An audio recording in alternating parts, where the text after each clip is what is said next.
The simplest way that I can throw around some big words, really, no. So, first, I am going to say this, that the easiest or the simplest route to the elimination of fear is through the annihilation of God. And that does not mean that a person is evil or worships devils or demons or malevolent spirits or does, black magic and dark witchcraft or whatever bad, naughty things that people will assume when you do not want to play with the deity of the God of Abraham, these Abrahamic religions, Islam, Judaism, and Christianity. So the big words, right? So in order to successfully achieve and experience Athanatophobia, the simplest route is anti-theism. So, atheism, of course, I'm just giving a little vocabulary crash course here, right? So let's go to agnostic. Agnostic means that you don't know, right? You're just you're sitting on the fence. I don't know if there's a God or not. Agnostic, don't know. Then there's something called Gnostics, these Gnostic gobbles where they say they know more than others know, basically. And then you've got the atheists who don't believe in any kind of higher power, specifically gods, deities. No theism, right? No theist, no God. And now what I'm talking about is anti-theism. But this is very specific because the interesting thing here is even though that, as I'm saying anti-theism, it means against God, right? And I'm even talking about deicide, which means to kill God. I am using it in a very specific way for my Athanatophobia and my study of how and why to not fear death, Athanatophobology.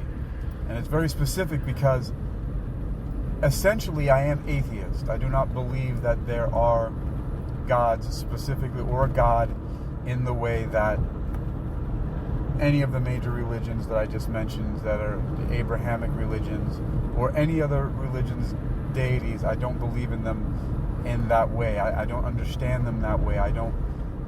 There's no worship. There's a completely different understanding of all of that. But again, I must assert and make it clear that this in no way, this is not me claiming to be, I don't worship devils. See, if I don't believe in God, I don't believe in God's enemy, the devil. I don't believe in the angels, and I don't believe in the demons, right? I don't believe in exorcisms, exorcists, poltergeists. It doesn't matter. Anything, anywhere, none of that paranormal, supernatural, none of it. All that stuff that was covered in my studies in the University of Metaphysical Sciences, most of it, because not all of it had to do with, paranormal and supernatural stuff. I'm not down with it. I don't believe it. So the thing is that my atheism and anti-theism have nothing to do with opposing any religion's God. At least that's not entirely accurate. Because there's a just-in-case clause. See, I'm an atheist, meaning I don't believe in any gods, no kings, no worship, break free. Like the last words of the song called Deicide from a band called I Am Abomination on their album Passion of the Heist 2. No gods, no kings, no worship, break free. So in this atheist way, I don't believe in any gods, no rulers, no hierarchies like that, no cosmic beings and all that. None of that stuff. So I don't believe in their opposites, like devils and demons. There's no wanting to sacrifice people and drink blood and wear people's skin and like dance around with animals in the woods or do whatever crazy devil weird crap that people think, what all of that satanic panic, all of it's nonsense. Okay? I'm not even one of the crazy people who just uses it an excuse to be some kind of freaky, cannibal person. I don't care about any of it. It's all dumb. And I know, whatever. It's all dumb. That's what I'm saying. It's just stupid. But there are a group of people out there. I forget there's a philosopher or some kind of religious scholar or somebody out there who I don't remember his name right now, but who talks about there's a certain group of people who believe in God just in case God is real, so they don't go to hell, right? Again, dumb stuff, really, really dummy stuff. But so I'm atheist. I don't believe in any gods up until I get to the point where, well, what if there is a God? Just in case there's God. See, just in case there's God. Just in case there might be. I'm not doing what the other people do to believe in that God and just so I don't go to hell and Hail Mary, pray on my deathbed, no. Just in case there is a cosmic deity, I have made a declaration of eternal sovereignty, which includes anti-theistic statements, and positions that clearly say, if there is this kind of deity, this kind of God out there, right? If there is, then I oppose it because I don't believe in what it does and what it has done on earth to people or what's in those books. It's a monstrous creature that does wicked, horrible, heinous, terrible things, and that causes many a person to live in fear. And people even have names for things like religious trauma syndrome and things like that because of these beliefs that there's some creepy being out there that's everywhere all the time, watching you all the time, and is going to punish you in some everlasting lake of fire. Now, the fascinating thing to many people who will listen thus far is that I came to the conclusion that this being does not exist, at least not in the way that the Abrahamic religions claim, simply because of that idea of omnipresence, it being everywhere. And I've developed this system, this protocol, well, not a protocol, but this framework called the omnifactor paradigm. And omnifactor prime is omnipresence, because it is from omnipresence, being everywhere at all times, that you derive omniscience, knowing everything all the time, and omnipotence, having power over all things all the time.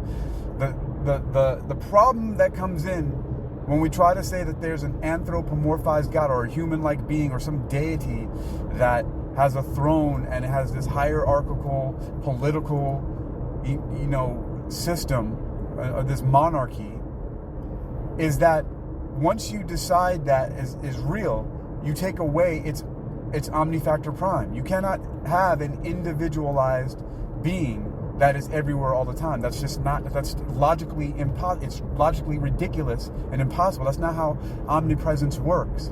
Omnipresence is everywhere all the time. It's you, it's me, it's the cars that are driving on the road here like maniacs in front of me, it's the roadkill that they hit, it's the flies that's eating the roadkill, and the roadkill's poop that it pooped out because it's dead. Like all that disgusting stuff and everything in between, all up to human space, everything, it's everywhere all the time, all at once, just like the name of that movie with Michelle Yeoh.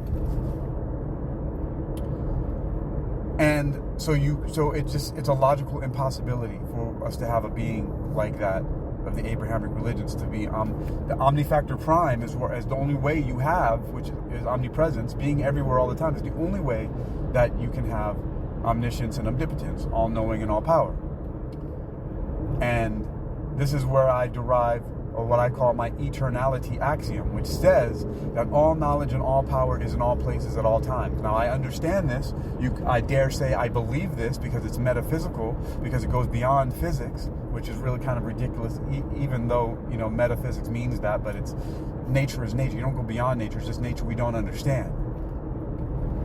But what I'm saying is that I will admit that it's entirely possible that there's a being that created our universe, starting with the Big Bang, with some amazing technology that we do not know, right? Because as Arthur C. Clarke says, that any sufficiently advanced technology would be indistinguishable from magic. And so God is like this magic sky daddy, right?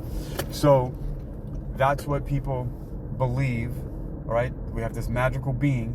So I'm saying no, because of logic dictates that that's impossible. It's logically impossible. You can't have that. You can't anthropomorphize and individualize a creator being to one place and to places where it doesn't know that its creations are sharing fruit that it said not to, and all kinds of other wild things. It just doesn't. That's not how being eternal works. Eternal is everywhere all the time. You do not individualize. You don't break apart. But there can be. I will allow the possibility in my mind, in my philosophy, that there is a very powerful being who created our universe, beginning with the Big Bang, right? However, if such a being exists, and if such a being demands servitude and worship and anything close to that Abrahamic God, because of all the terrible things that it does and says and the way that it acts like, my declaration of eternal sovereignty says, no, I oppose you completely. I don't believe in you. I will not worship you. I will not bow down to you. I bow to nothing. I bow to no one, and I will never submit to you. And the reason is because the story is a lie, and it's a crazy creature that does all these crazy things to people, and it's not eternal. So I'm not afraid of eternal damnation or eternal punishment or hellfire and brimstone, because it can't exist eternally. A finite being, because first of all, it can't be eternal because it's individualized and it has a hierarchy and a monarchy and all that tyranny thing that it does and wants worship. So it cannot be an eternal being. So it cannot punish you forever. So you can't be afraid of something that can't punish you forever. It could try to do something and maybe hold you prisoner for a very long time, but a very long time is not eternal. And so eventually you'll figure your way out of it, just like I figured a way out by saying, no, I put my foot down. You don't own me. I don't like you. I don't like what you stand for. And so I reject you on all counts. I forsake you. I deny you. All that you stand for, because you are essentially evil and a tyrant. And so you can do what you want for as long as you can, but it definitely won't be forever. And on top of that, I know that we all individualized are, in fact, infinite beings, not eternal beings, actually, really all things are eternal, even that thing, but in each iteration, it has a specific starting point in some timeline somewhere, just like we do. And from the very point that we start, we can continue going on for as long as we so choose to continue our residual self-image. Like in the Matrix, you have a residual self-image. You can hold the conscious state of your individualized identity as long as you want, once you come to the understanding of that's what it is. And what I'm saying, why it sounds confusing in some ways, and I do understand that, but you can have an eternal being that has always been you, me, and everything else, and is now and always will be, just like the creature that created this Big Bang idea, but it's part of the greater eternal whole. It may be infinite, but it is a band of that infinite. It's an individual stream of of identity within the eternal whole. And it can never be the eternal whole in completeness, because we all are. We're good and evil and everything in between. It's every just like everything that we know of in existence. It's a spectrum. We have an electromagnetic spectrum. We have a autistic spectrum. We have sexuality spectrums like Alfred Kinsey. All spectrums. Everything in between. Everything exists. Once again, like that movie, Everything Everywhere All at Once. And that's why some of the things seem that these manifestation works can happen. But I don't want to go any more into that. I'm talking about that, and I'm not going to give all the steps right now because I've talked about it many times before, and I want to keep this short. It's already past 15 minutes, and it's longer than I wanted it to go. I'm going to be talking about this a lot. But Athanatophobology, the study of how and why to not fear death, rests on deicide, anti-theism, to kill God. And you may not be literally actually going and finding this being and killing it like my upcoming book called My Virgin Deicide, but we're not doing like that. It's totally fantasy book, maybe science fiction and action. I don't know. It's cool. It's not done yet, but I'm not talking about that. I'm talking about the elimination of the fear of it through the understanding that it is not an eternal thing, and you have no fear of eternal damnation or eternal punishment because it's a logical impossibility, and you can make your declaration of eternal sovereignty. And once you do that, you break free from it.